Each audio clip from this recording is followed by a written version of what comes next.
Last time on آخری معجزہ. قرآن کا جو سپیکر ہے وہ کسی اور عربی کے سٹائل سے میچ نہیں کرتا. عربی کی کوئی اور مثال نہیں ہے جو جس طریقے سے قرآن بات کر رہا ہے. اور اس کی پہلی مثال کیا ہے؟ غیر و لا. غیر و لا کہیں بھی عربی میں کبھی بھی استعمال نہیں ہوا سوائے قرآن کے. سبحان اللہ.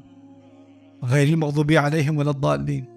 اتنی چھوٹی سی چیز اگر یہاں کا ہوتا للمغضوب علیہم ولا الضالین بات پھر بھی سمجھ میں آ جاتی. لیس المغضوب علیہم ولا الضالین پھر بھی بات سمجھ میں آ جاتی. لیکن اللہ تعالیٰ نے خود ہی سے ایک منفرد اسلوب چنا جس سے یہ بات واضح کی. اوکے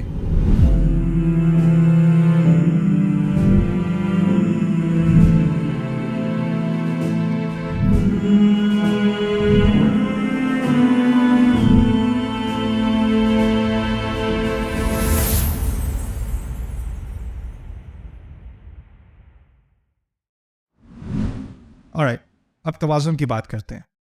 اس صورت میں بہت ساری چیزوں کو ایک ساتھ بیلنس کیا گیا ہے. اس کی کچھ مثالیں دیکھ لیں.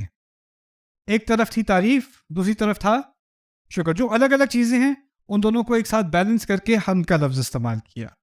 الرحمن میں 3 باتیں تھیں, الرحیم میں 2 باتیں تھیں. ان دونوں کو اکٹھا کر کے اس کو بیلنس کیا گیا. اسی طرح دنیا کی بات کی گئی شروع میں رب العالمین تک, پھر اس کے بعد آخرت کی بات آ گئی مالکی یوم الدین. اسی طرح شروع کی آیات میں فرد کے بارے میں بات ہو رہی تھی, اور آخری آیات میں آپ دیکھیں جمع استعمال ہو رہی ہے. الذین انعمت علیہم اہدنا نعبد المغضوب علیہم جمع, الضالین جمع. معاشرے کی بات ہو رہی ہے تو ایک بیلنس آ گیا فرد کے اور معاشرے کے درمیان. اسی طرح عبادت کرنا اور مدد طلب کرنا, دونوں کے درمیان ایک بیلنس. ہم اللہ کا حق ادا کریں اور اللہ ہماری ضروریات کو بھی پورا کرے. رائٹ. پھر آسمانی ہدایت اور زمینی ہدایت, اس سے کیا مراد ہے میں ابھی بتاتا ہوں آپ کو.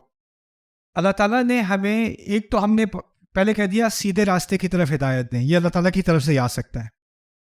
لیکن اس ہدایت میں ایک زمینی پہلو بھی کیا ہے, ماضی کی طرف تاریخ میں دیکھنا ہے کن لوگوں پر اللہ تعالیٰ نے انعام کیا اور کون سے لوگ ہیں جو غضب کے مستحق ہوئے. رائٹ. تو آسمانی ہدایت اور زمینی ہدایت.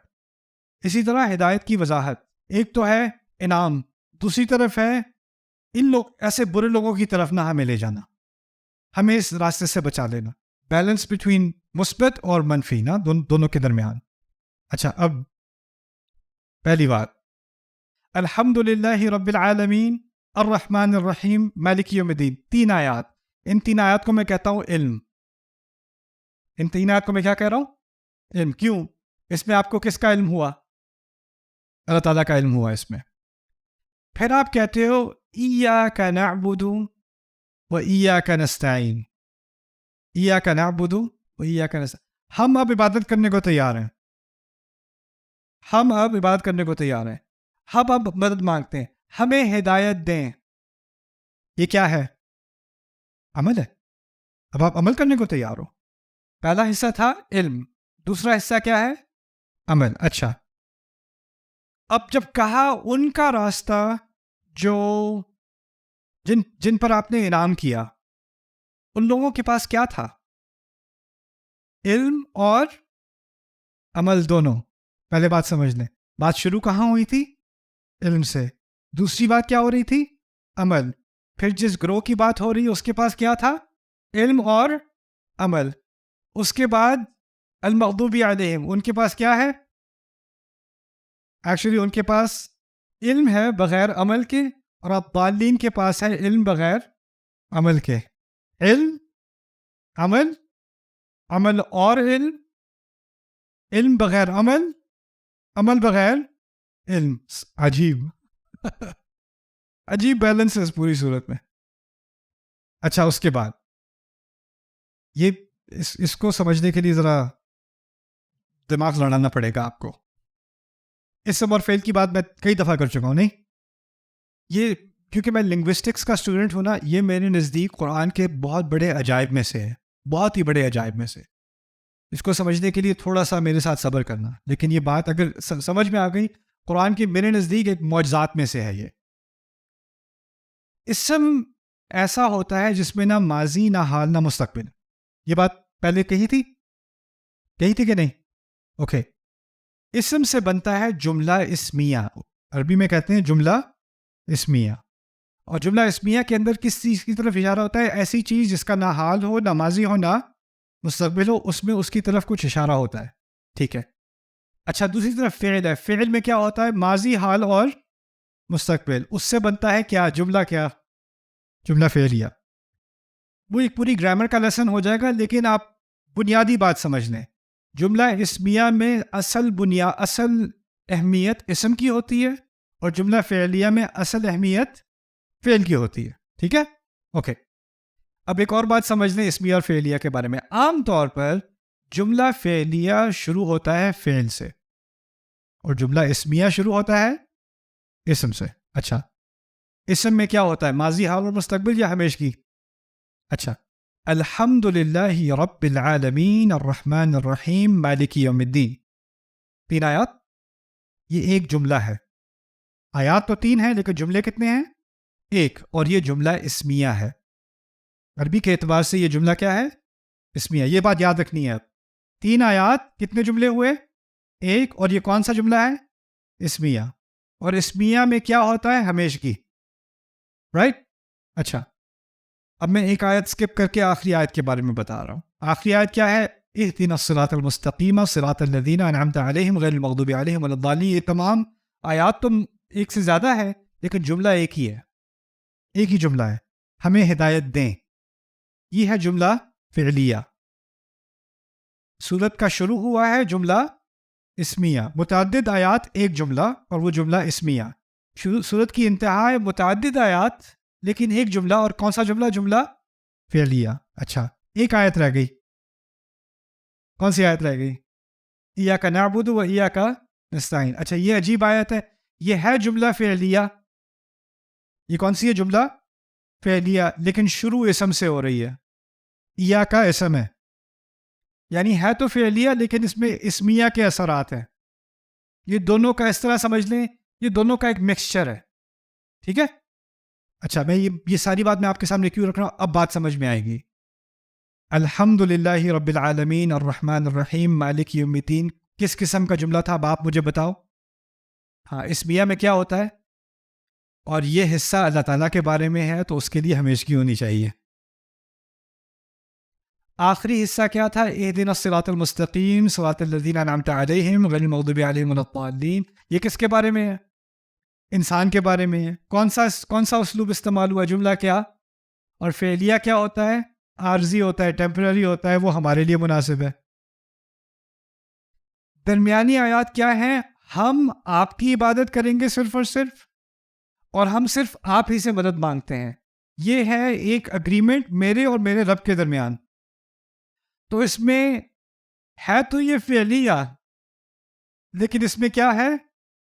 اسمیہ بھی شامل ہے، کیونکہ جو حصہ میرے اور میرے رب کے درمیان ہے اس میں اسمیہ کے بھی اثرات آ گئے، فعلیہ کے بھی اثرات آ گئے. عجیب. اب یہ حدیث قدسی سمجھیں. حدیث قدسی میں اللہ تعالیٰ کہتے ہیں، رسول سے فرماتے ہیں، اللہ تعالیٰ کہتے ہیں کہ جب پہلی 3 آیات پڑھی جاتی ہیں نا تو اللہ تعالیٰ فرماتے ہیں کہ میرے رب نے میری حمد کی، میرے بندے نے میری حمد کی، میرے بندے نے میری ثنا کی. لیکن درمیانی آیات کے بارے میں پتہ کیا کہتے ہیں؟ ھذا ما بینی و بین عبدی ولعبدی ما سأل. یہ میرے اور میرے بندے کے درمیان ہے. یہ میرے اور میرے بندے کے درمیان ہے. اب دیکھیں، رسول صلی اللہ علیہ وسلم کے دور میں نہ لنگوسٹکس تھیں، نہ گرامر سٹڈیز تھیں. یہ ساری چیزیں بعد میں ڈیولپ ہوئی ہیں. بلکہ عربوں کے لیے زبان مادری زبان تھی، وہ یہ چیزیں پڑھتے نہیں تھے. یہ تو بعد میں ڈیولپ ہوئی ہے، کیونکہ غیر عرب نے آ کر کہا یہ زبان تو بہت ہی گہری ہے، اس کے لیے ہمیں پورا سسٹم بنانا پڑے گا. تو یہ سارے قواعد النحو، صرف، بلاغہ، یہ ساری چیزیں غیر عرب نے ڈیولپ کی، کیونکہ ان کو عربی پڑھنے کے لیے ایک سسٹم کی ضرورت تھی. تو اہل فارس نے اور لوگوں نے ڈیولپ. سیباوے عربی گرامر کے سب سے بڑے کاتب مؤلف ہیں، وہ غیر عرب ہیں. زمخشری کی تفسیر، جو کہ عربی بلاغت کے اعتبار سے قرآن کی سب سے اہم تفسیر مانی جاتی ہے، وہ غیر عرب ہے. تو اصل میں جو قرآن پر کام ہوا ہے، خاص کر قرآن کی زبان پر جو کام ہوا ہے نا، وہ غیر عرب نے زیادہ کیا ہے، کیونکہ عربوں کے لیے تو یہ ایک ان کی نیچرل سی بات تھی ان کے لیے. اور ان کی دوسری بات یہ، ان کی تاریخ ہی نہیں ہے یونیورسٹیز والی. علم کی ان کا تمدن علم والا نہیں ہے، وہ تو بدو لوگ تھے. جب اسلام پھیلا ہے تو وہ ایسی سوسائٹیز میں پھیلا ہے جن کی علمی تاریخ ہے. ان کے ہاں گرامر ہے، فلسفہ ہے، ان کے ہاں لائبریریز ہیں. اب جب وہاں اسلام پھیلا تو انہوں نے جو ان کا پہلے ہی ایک طریقہ کار تھا کتابوں کا، گرامر کا، فلسفے کا، اس نقطہ نظر سے پھر انہوں نے اسلام کو انالائز کرنا شروع کیا، اور پھر یہ سارے علوم ڈیولپ ہوئے ہماری تاریخ میں. اب ایک اور توازن دیکھیں. الحمد للہ رب العالمین الرحمن الرحیم مالک. یہ 3 مختلف کلمے میں استعمال کر رہا ہوں بات واضح کرنے کے لیے. اب دیکھنا، الحمد للہ رب العالمین کا تعلق ہے ایاک نعبد و ایاک نستعین سے. کیوں؟ کیونکہ پہلی آیت میں رب کا ذکر ہے اور اس آیت میں کس کا ذکر ہے؟ عبد. رب اور عبد، رب بنتا ہے کہ نہیں؟ اگر وہ رب ہے تو مجھے عبادت کرنی ہے، وہی تو رشتہ ہے. دوسری آیت میں ہے الرحمن الرحیم، اور آخری آیت سے پہلے کس پر رحم ہوا ہے؟ اصل رحم کس پر ہوا ہے؟ الذین انعمت علیہم. مالک یوم الدین تیسری آیت ہے. تیسری آیت میں اللہ کا انصاف. انصاف کس کے ساتھ ہوگا؟ المغضوب علیہم اور الضالین. ABC. ایسا سسٹمیٹک اس کا اسٹرکچر ہے سورت کا. 3 باتیں اور ان کا پھر 3 باتوں کے ساتھ تناسب. سمجھ میں آ رہی بات؟ اچھا، ایک اور توازن دیکھیں. ایک طرف میں نے لکھا ہے الحمد للہ رب العالمین الرحمن الرحیم مالک یوم الدین، اور میں نے اب بار بار کہا تھا آپ سے، جب یہ بات کوئی سمجھ لے تو کس نتیجے پہ پہنچتا ہے؟ کیا نتیجہ ہوتا ہے؟ ایاک نعبد. دوسری طرف صرف ایاک نعبد تک بات نہیں ختم ہوئی، اس کے بعد ہم نے کیا کیا؟ مدد مانگی. اور مدد میں سے سب سے بڑی مدد کیا ہے؟ اہدنا الصراط المستقیم صراط الذین انعمت علیہم غیر المغضوب علیہم ولا الضالین. یعنی پہلی 3 آیات کا خلاصہ، اس کا نتیجہ ایاک نعبد ہے. اور دوسرے لفظ ایاک نستعین کی تفسیر کیا ہے؟ اہدنا الصراط المستقیم صراط الذین انعمت علیہم غیر المغضوب علیہم ولا الضالین. یہ صورت شروع سے آخر تک ایک مکمل بیلنس ہے، عجیب مکمل بیلنس ہے. پھر دوسری آخری بات اس کے اندر یہ کہ شروع میں لفظ تھا العالمین، العالمین، اور آخر میں العالمین کی تفسیر بھی ہو گئی. کیا کون سے جہان ہیں؟ اس جہان میں 3 طرح کے لوگ ہیں ہدایت کے اعتبار سے. ان جہانوں میں وہ کون لوگ ہیں؟ ایک جہان ہے کن کا؟ الذین انعمت علیہم. دوسرا جہان کن کا ہے؟ المغضوب علیہم. تیسرا جہان کن کا ہے؟ اور اللہ تینوں کا رب ہے. سبحان اللہ، عجیب کلام، عجیب کلام. اچھا، یہ پہلی صورت ہے، اور قرآن کی آخری صورت کون سی ہے؟ ناس. اور ناس میں شروع سے ہی بات نیگیٹو ہو رہی ہے، کیونکہ پہلے الفاظ کیا ہیں؟ اعوذ، قل اعوذ. اور فاتحہ میں پہلی شروع سے بات پازیٹیو ہو رہی ہے. کیسے؟ الحمد. پہلی صورت کا پہلا لفظ پازیٹیو ہے اور اس کی پہلی تعبیر نیگیٹو ہے، ٹھیک ہے نا؟ تو کیونکہ وہ نیگیٹو ہے اس میں رحمت کا لفظ نہیں آئے گا. یہاں پازیٹیو ہے تو یہاں پر رحمت کا لفظ آیا. اچھا، رحمت کا لفظ یہاں سے نکالیں تو اللہ تعالیٰ کے پہلا وصف یہاں پر کیا؟ الحمد للہ رب العالمین. قل اعوذ برب الناس. یہاں پر رحمت نکال کے کیا ہے؟ مالک یوم الدین. وہاں پہ کیا ہے؟ الہ الناس، ملک الناس، ملک الناس. یہاں پر ہے ایاک نعبد، عبادت کس کی جاتی ہے؟ الہ الناس. یہاں پر 2 منفی اثرات کا ذکر ہے. 2 منفی اثرات. کون سے 2 منفی؟ المغضوب علیہم اور الضالین. اور یہ منفی اثرات ہیں معاشرتی لیول پر، رائٹ؟ لیکن ناس میں منفی اثرات انفرادی لیول پر بات ہو رہی ہے. کیوں؟ اعوذ، میں پناہ مانگتا ہوں. نعوذ نہیں کہتے. یہاں کہا ہے نا نستعین، نعبد. وہاں نعوذ نہیں کہا، وہاں کیا کہا ہے؟ اعوذ. وہاں انفرادی بات ہو رہی ہے. سوسائٹی کے طور پہ آپ پر 2 انفلوئنسز آئیں گے، المغضوب علیہم اور الضالین. انفرادی طور پر آپ پر 2 اور نیگیٹو انفلوئنسز آئیں گے. وہ کیا ہیں؟ من شر الوسواس الخناس الذي يوسوس في صدور الناس من الجنة والناس. سبحان اللہ. تو فاتحہ اور ناس کا بھی آپس میں ایک تعلق ہے. یعنی جب آپ ناس ختم کرتے ہو تو کہاں شروع کرتے ہو؟ دوبارہ فاتحہ. You finish the negative, now you're back to the positive. Even the Quran is balanced. شروع سے آخر تک ایک بیلنس چلا آ رہا ہے. عجیب. میری امید تھی کہ آج میں ایکچولی سیمینار شروع کروں گا. ابھی تک میں نے سیمینار شروع نہیں کیا. فاتحہ تو صرف ایک انٹروڈکشن تھا، پھر اصل کام کرنا تھا، لیکن وہ ہو نہیں سکا. آج سارا دن فاتحہ میں ہی لگ گیا، لیکن خیر ہے. I'm not regretting it. I hope you guys enjoyed it انشاءاللہ. لیکن آج آپ کو چھٹی دینے سے پہلے میں ایک کل کے لیے تیاری میں آپ کی کرا رہا ہوں. ٹھیک ہے؟ وہ کل کے لیے پھر ٹائم بچے گا اور ہم وہ سیشن زیادہ پروڈکٹیو کر سکیں گے. تو اس کے لیے پھر میں آپ کو ابھی میں عربی کے بارے میں کچھ باتیں بتانا چاہتا ہوں جو اس سیمینار میں ہمیں بہت کام میں آئیں گی. عربی اصل میں 3 طرح کی ہے. 3 طرح کی عربی ہے. ایک ہے لہجے والی عربی، لہجے والی عربی. دوسری ہے فصحا، فصحا عربی. اور تیسری ہے لغت العرب، اس کو کہتے ہیں لغت العرب. پھر سے یہ چاہتا ہوں کہ یہ آپ کو ہمیشہ کے لیے یاد رہے، تو میں پھر سے کہتا ہوں. پہلے والی کون سی تھی؟ لہجے والی. دوسری کیا ہے؟ فصحا. اور تیسری کیا ہے؟ لغت العرب. ان 3 کا فرق سمجھنا ہر مسلمان کے لیے بہت ضروری ہے، قرآن کے طالب علم کے لیے خاص کر بہت ضروری ہے. لہجہ کیا ہے کہ ہر ایک کا اپنا ایکسنٹ ہے. ہر ایک کا. مصری کا اپنا ہے. مصر میں جاؤں گا، کسی سے پوچھوں گا کیا حال ہے، کیف الحال نہیں کہوں گا، ازیک بیک، ازیک ان کا کیف الحال ہے. فلسطین میں جاؤں گا، کسی فلاحی سے پوچھوں گا چف حالچ، وہ کیف حالک نہیں کہتے، چف حالچ کہتے ہیں. اوکے. کہیں اور خلیج میں جاؤں گا شلونک، یعنی ايش لونک، ایو لونک، شلون، یعنی لہجے سے بہت زبان بدل جاتی ہے.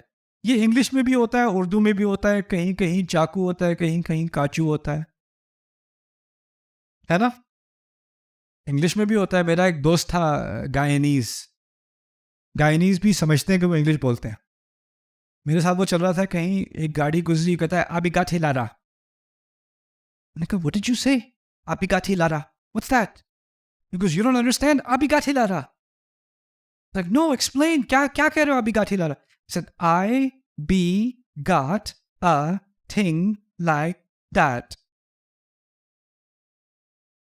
Meaning I have a car like that.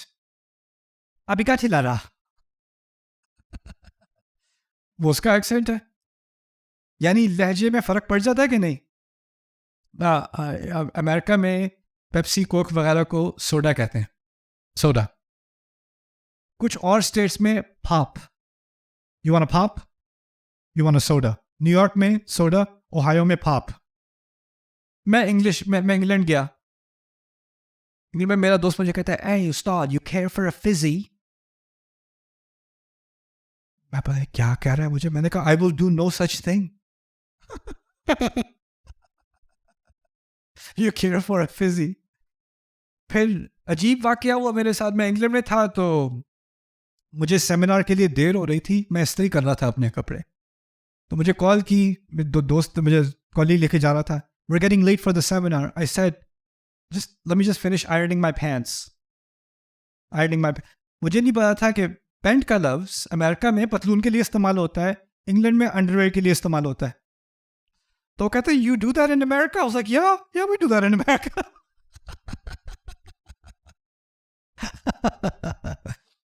لہجے کی بات میں اس لیے کر رہا ہوں کہ عرب ممالک میں ہر ملک میں بلکہ ہر گاؤں میں اس کا اپنا کیا ہے، لہجہ ہے. جیسے اردو زبان یا پنجابی زبان، پنجابی کے بھی مختلف لہجات ہیں، رائٹ. سرداروں کی پنجابی اور ہے، انڈینز کی پنجابی اور ہے، اور جو ناردرن پنجابیز ہیں وہ اور ہیں، اور مختلف لہجات ہیں نا. اس میں ووکیبلری میں فرق آتا ہے. اس زبان کا قرآن سے کوئی تعلق نہیں ہے، دور دور سے ہے لیکن اصل میں نہیں ہے. پھر ایک مشترک عربی زبان ہے جس کو آپ سمجھ لیں اخبار کی زبان، نیوز کی زبان، وہ کیا ہے؟ العربیہ الفصحی. ٹھیک ہے، جس طرح ہماری بھی ایک اردو مشترکہ زبان ہے. وہ اردو اگر کوئی انڈیا میں بھی بول رہا ہو، پاکستان میں بھی بول رہا ہو، اگر وہ خالص اردو بول رہا ہے تو ہر ایک کو سمجھ آ جائے گی. ٹھیک ہے، ایک دو تعبیرات کا فرق ہوگا لیکن 90% بات وہی ہوگی. ٹھیک ہے نا. اسی طرح افغانستان میں دری بولی جاتی ہے جو فارسی ہے، ایران میں بھی فارسی بولی جاتی ہے لیکن ان کے ہاں فرق ہے، یعنی 19-20 کا فرق پھر بھی ہے، لیکن وہ ایک مشترکہ زبان ہے کافی حد تک. تو مشترکہ جو عربوں کی آج کل کی زبان ہے اس کو کہتے ہیں العربیہ الفصحی، بلکہ کہتے ہیں العربیہ الفصحی المعاصرہ، یعنی آج کل کی عربی فصحی. تو اگر آپ آج کسی تفسیر کی کتاب کھولیں، یعنی میں تو کہتا ہوں اگر آج سے 1000 سال پرانی بھی تفسیر کی آپ کتاب کھولیں، یا 500 سال پرانی یا 100 سال پرانی، تو آپ کو کیا ملے گی؟ فصحی. لیکن عرب کی اصل زبان اسلام کے پھیلنے سے پہلے تھی. یہ بہت ضروری ہے سمجھنا. یہ کیوں سمجھنا ضروری ہے؟ Subscribe now to the Bayyinah YouTube channel to watch the rest of this series and more great content from Ustad Nu'man Ali Khan. Coming up next time on Aakhari Mu'jiza. اسی طرح سب سے عجیب زبان آپ کو دنیا میں ملے گی مکے میں. مکے میں آپ کو ملے گا کوئی یمنی بیٹھا جائے نماز بیچ رہا ہے، کہہ رہا ہے 5 ریال 5 ریال 5 ریال. میں سمجھا مجھے عربی استعمال کرنے کو ملے گی وہاں پہ. میں گیا کسی سے، میں نے پوچھا این المطعم الپاکستانی، پاکستانی ریسٹورینٹ کہاں پر ہے؟ کہتا ہے انطلق سیدھا.